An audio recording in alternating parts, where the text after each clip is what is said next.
Welcome in. Not 9 o'clock. We're going to be talking at 10:30 with Jen Papin because we need to survive these cicadas, and nobody knows more about it than Jen and her many buckets and buckets and buckets. It was like Monty Python when they brought the dead out, you know, in 2011. Bring out your dead. It's true. Good morning. Good morning. Are we surviving? Not as well as I'd hoped we would survive. Right off the bat, you were prepared. I mean, for months, you were posting on your Facebook. Well, I'll tell you, we lived through this 13 years ago, and it was high up, at least in the top 5 worst experiences of my life. So I thought if I prepared heavily, I would be less afraid. I was wrong. So take us to 2011, 13. Was it 13 years ago? I think. Yeah. It was something. A long time ago. Yeah. I seen the pictures. You had stacks of these things, like a foot deep in your yard. Well, you know, they say that, you know, so many can hatch in a meter, you know, and we had triple easy, the norm. And an entomologist who was visiting stopped in my yard and said he'd never seen a hatch like that. So we burned them when they all died because they smell like 100 dead raccoons or anything dead. Yeah. It's just awful. You know, we burned 13 wheelbarrows full of them. We had to scoop them up with snow shovels and burn them a week before my sister's wedding reception in my backyard. Oh, God. Did it smell better by then? It did. It did. I will say burning dead cicadas also doesn't create a good smell, but it was better than the rotten raccoon smell, so... Was it so bad you couldn't even start cleaning them up until it was all done? We have started earlier this time, and when I say we, I mean my husband. Good call. Good job, Steve. Yeah, because I didn't mind it when they hatched. Right. I have tried very hard to embrace the whole process of this. But once they fly and get caught in my hair, it's over. And when no one realizes, because around here, like downtown, there's nothing, you can't even hear a cicada or see a case. You know, at my house, you really can't either. But we have literally thousands. I can't even get over it. Thousands and thousands and thousands and thousands. Do you know why that's the case? Did that guy have any idea? Well, there are reasons for that, and there's reasons why sometimes some neighborhoods have none. And, you know, I mean, some of our newer developed neighborhoods took down their big trees, and they don't have a lot of mature trees around. We have some great big trees. I have my hatch tree in the backyard is a maple, and of course they love it because they're the longest living bug, and they eat maple for 13 years underneath there, and it's sweet and it's good. That oaks are the same, fruit trees, they love things like that. They don't like the sweet gum trees, and they don't like anything like a pine because they will land up, the females, once they have their eggs, will land up there, and there's so many needles that the nymphs can't get into the ground in 13 weeks. So they're real smart about what they choose and clearly make millions of these things, and that's their whole predatory, that's their whole way of surviving. So many hatch that even if you lose half, which clearly we have lost in this first few weeks, that many still survive. That's wild to me. It's crazy because I just found out that these things are alive underground for 13 years. They're the longest living bug. No idea. Yeah. Now, are you a bug person to begin with? Absolutely not. That's what I thought. I grew up in Miami, Florida, and the horror of my life was flying cockroaches. And I'm sorry, but these look exactly like flying cockroaches. They do. And on top of that, they make an aggressive noise. I'm going to call that noise aggressive, even though the scientists say it's an emergency call. When they hit you or whatever, they're like saying, oh, there's whatever. But it's disturbing. It is. And they do fly into you quite a bit. So, for the record, we don't have both broods here. No, we do absolutely not. And, you know, I think there's been some misunderstandings about that because I think the news has not done a good job of explaining. You know, they just tried to freak us out about the 1713. It is the first time since Thomas Jefferson was president that they both hatched at the same time. But that hatch occurs north of Springfield. That's the great northern brood. Oh, so they can have that mess. That's right. And that brood is actually named 13. But our brood is not. It is 19, and it is the great southern brood.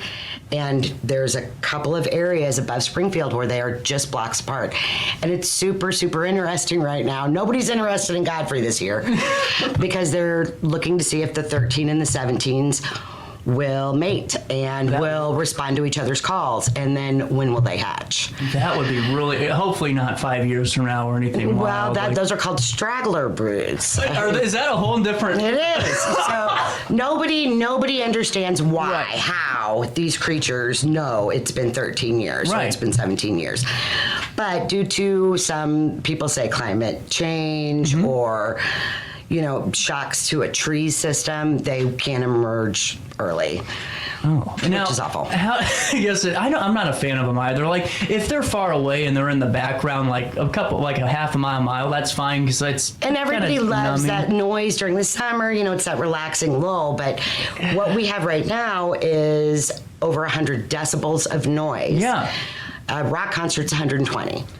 So at my house during the day, it's so loud that we're not hearing our phones inside of our house with our windows You down. can't be outside because it's not good for your ears at all. Well, it's not good for anything. No. I mean, No, that's good. Now, how do you manage them? Because, when you're outside, you still got to live, and you have I these... run to my car and then I run back inside. Is that seriously it? My husband and son both mowed yesterday and they were covered from head to toe.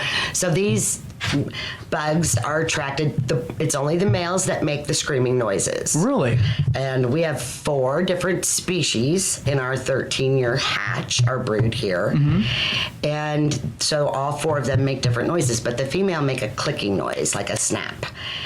And so all of these creatures are attracted to this vibration of a lawnmower or a blower or a weed whacker. So when people go out to mow or weed whack or cut concrete, they are covered from head to toe. They're courting the cicadas. That's correct. They're looking to mate. Now, do you have a disposal system at this point? Because yes, it is called shoveling and burning. is that it? Just Yes. one after the other? Yeah. So what's happened here with our hatches, 2 weeks ago when it really started to hit, we had a couple of days of very, very heavy rain. And cicadas are dependent on being able to hatch, climb out, and they have kind of a hard shell then. Right. Then they climb up a tree, and then the shell comes off, and then they're this white nymph. It is the ugliest damn They're not thing. attractive. It looks like it has eyebrows. They're awful looking, yes. But they can't fly then, so I didn't mind going near them. And then within 6 hours, they darken into the cicada form that we know them as. But since we had so much rain, we lost a ton at hatch, and their wings didn't develop correctly. Those wings have to dry up high, away from predators, away from the hatch itself. They crawl on top of each other. They are the dumbest bugs. No, they really, really, really seriously? are. They're the dumbest bugs. And one will latch onto the other as they're trying to shed, and then they both die. Or, if people look around, they'll see some cicadas that are trapped in the shell, and that just means that they didn't get out of there. I mean, they're just dumb. They're just dumb. They're dumb creatures. Have you seen some funny poses in these final molt forms, if they made it or not? The female and male end up mating back to back, butt to butt, I guess. Like that cat dog show? Exactly. That show that I didn't let you guys watch when you came over to my house because it was so gross. Yes. Yes, I did not. That's true. That's a nasty show. It is nasty. But if you see 2 back to back, they're getting busy. But yeah, I mean, we've seen a tremendous amount of really wonky looking, messed up cicadas this year, but we also have the zombie fungus this year. Okay, so people are being absolute idiots and eating these damn things. And, I get it, For the most part, it's fine. Anyone who wants to eat a bug can eat a bug. And I know in other countries it's very commonplace.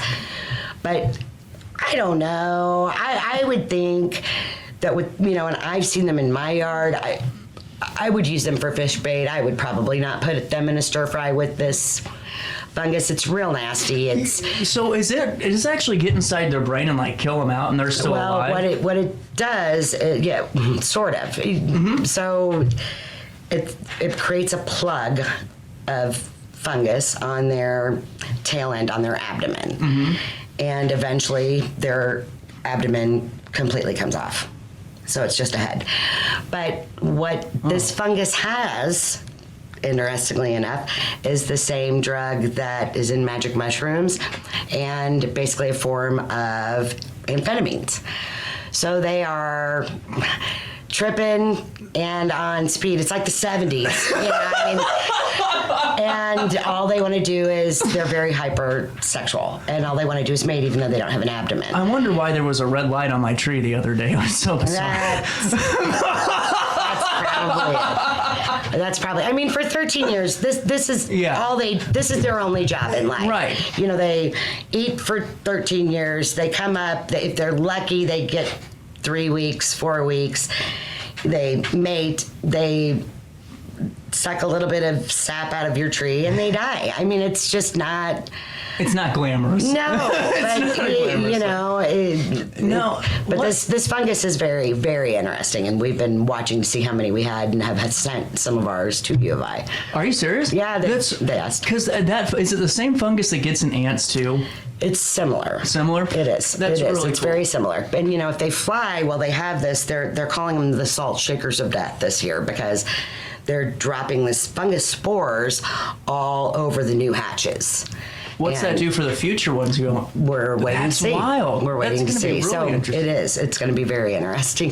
So, people, I think, get the sound of cicadas messed up a lot, because we hear the each summer, right, and people think that's a cicada, but that's not the cicada. You know, there's 4 distinct calls for each different species. You know, some scientists describe it as, you know, one of the species saying pharaoh, you know, like there's like a click and a buzz and a click, click, click and a buzz. Sounds like a sprinkler, but they all have their own unique calls. And within those species, they all have different calls for different reasons, whether they're looking to mate, whether they're in trouble, or, you know, any of those things. What about your dogs with all those cicada shells? Because I know that can be not the best case scenario if you have a dog with a sensitive stomach, or, you know, the lining there. My 13 years ago, I had a big German Shepherd, Gus. and Gus, sweet Gus, and Gus was young, and Gus ate so many that Gus vomited profusely for days. And then stopped doing it because he was done. These two are not as smart as Gus. I would say the boxer looks up from the pile every day with shells all over his face. My youngest child said he looks like he's been out eating cereal. But neither animal, I've been trying to call him back in when I see him doing that. But they're large dogs. Yeah. So it's not going to be as bad as like if a small dog ate a bunch. Now, can you use these molts for anything for your garden afterwards? Like, can you actually, all of this is so tremendously good for the environment. Everything about the hatch benefits us in so many ways. It also benefits so many species of wildlife. And interestingly, we have people, I saw a sign at one of our big box stores that said they were selling a pesticide for cicadas. It doesn't work. Number one, it doesn't work. Well, I could see that, yeah. And number 2, you're poisoning birds and dogs and cats and turtles and snakes, and you're going to see more snakes, folks, because snakes love cicadas, and fish, and you know it's the worst thing you can do is spray them. Well, I mean, for what, 6-7 weeks of a little it literally doesn't work. Yeah, and nothing, everything that they've done to try to keep them, you know, to kill the eggs, they're impervious to this. So what they're working on, interestingly, based on the sweet gum trees, is a spray of some sort that you can spray in your yard to keep them away. Are you getting that spray if it comes out? I will hopefully not live in the same house 13 years from now. That's a good point. I would prefer not to, yes. But there really just isn't a lot of things that can touch these. Mm-hmm. It's amazing, though, because it's just such a simple bug to be resilient to so much is just kind of amazing. It really is an interesting creature, which is why I thought, as I was doing my research, I'm not going to be upset when one lands on me. I know it doesn't have a mouth that bites. Mm-hmm. I don't particularly like the fact that it makes a noise, and they do have 5 eyes. They have a little triangle on their forehead that has 3, and then they have the 2. I thought they just big had eyes. 2. Well, most people do, except. You see that blue-eyed one though in Chicago? So this year and we seem to not have them in the 13-year brood. It seems to be a 17. That's interestingly, because I've done it. I would dive. love to see a blue or gray-eyed. Mm-hmm. That would almost make this worth it. But we are not seeing them, and that is just the same as having green eyes.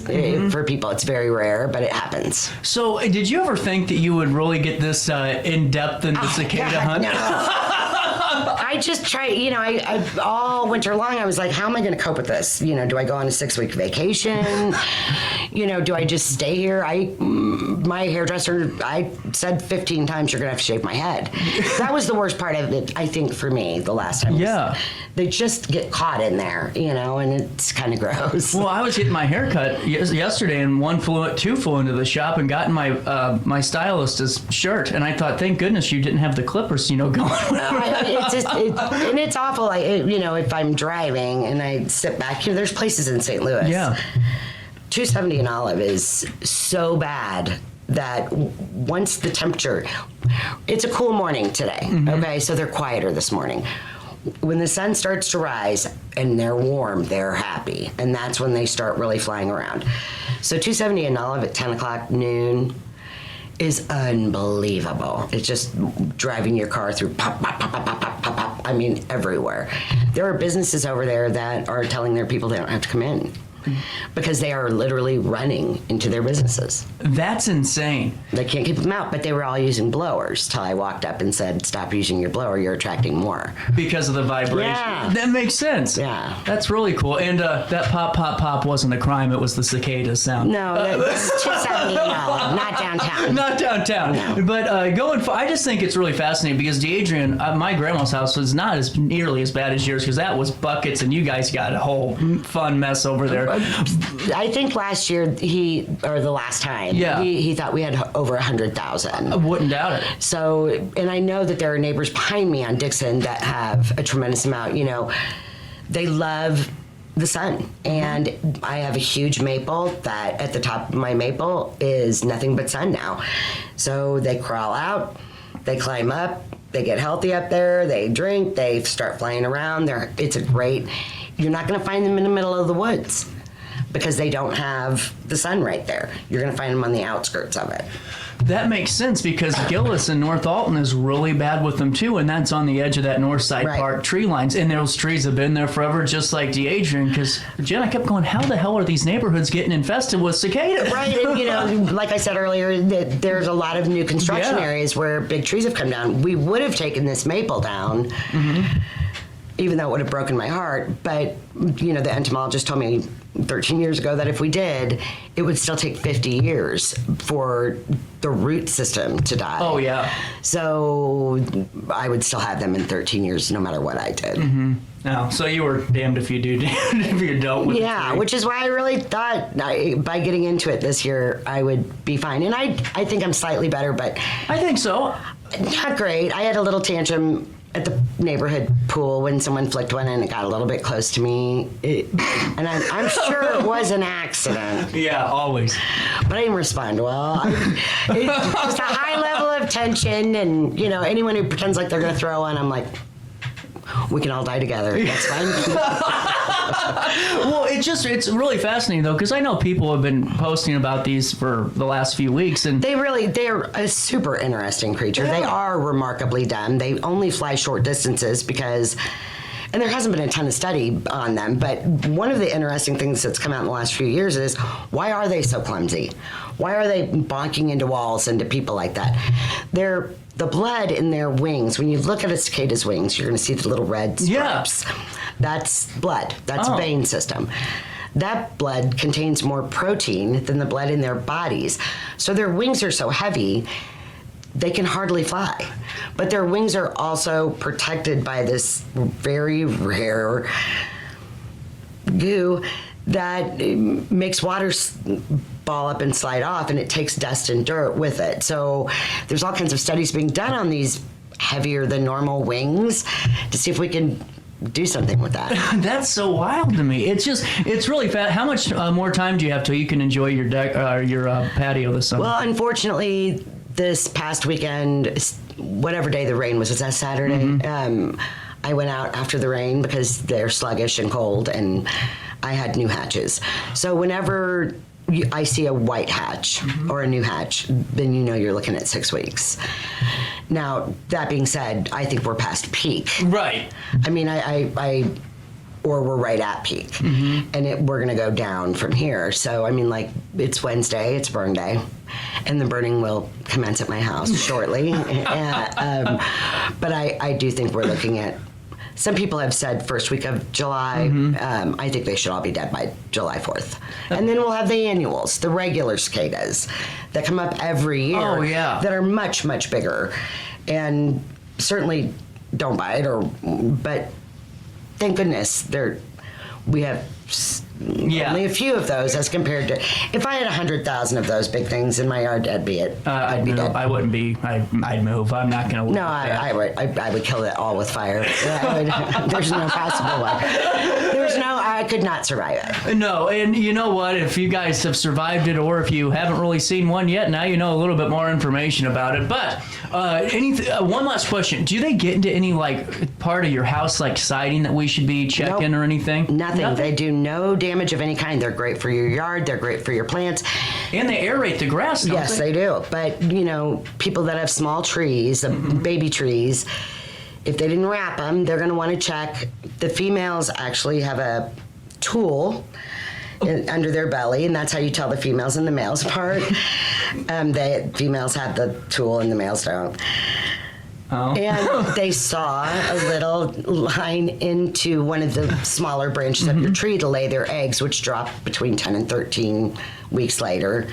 Those creatures alive are the size of ants and dig down into your roots.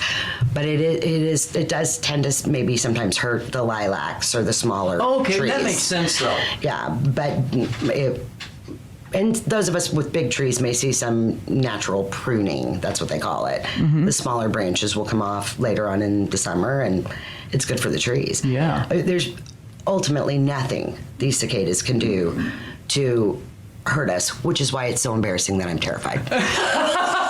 With that being said, now we know why all the male cicadas are so humbled, with the tools of the female. We'll take a quick break. Daily Show comes back to you. Lev with Pierre Marquette. He's going to join us Pollinator Day. We're going to talk about Pollinator Day. Hummingbirds, some little nectar collectors. There you go. All that probably should. All that other stuff coming down the pipeline. But while I have you, Hainer Library, HainerLibrary.org. If you're looking for a door to adventure, knowing, learning, and discovering, go to our community staple. And, they've been with me for a year now, and I'm still learning more about what they do, like the Library of Things, where you can go rent, like, stand mixers. Libraries need to stay with us forever, no matter how big the computer world gets. Yeah. They are a huge priority. Totally. And, like, you can get cake mixers and stand mixers, or like for parents, if their kid's TI-84 calculator broke with a week left, go check it out at the library, bring it back afterwards, and they'll take care of you too. Plus, with your library card, ad-free, for free streaming and movies and TV with Biblio Plus, all the good stuff. You just tell them that CJ sent you over their way, and learn more at HainerLibrary.org.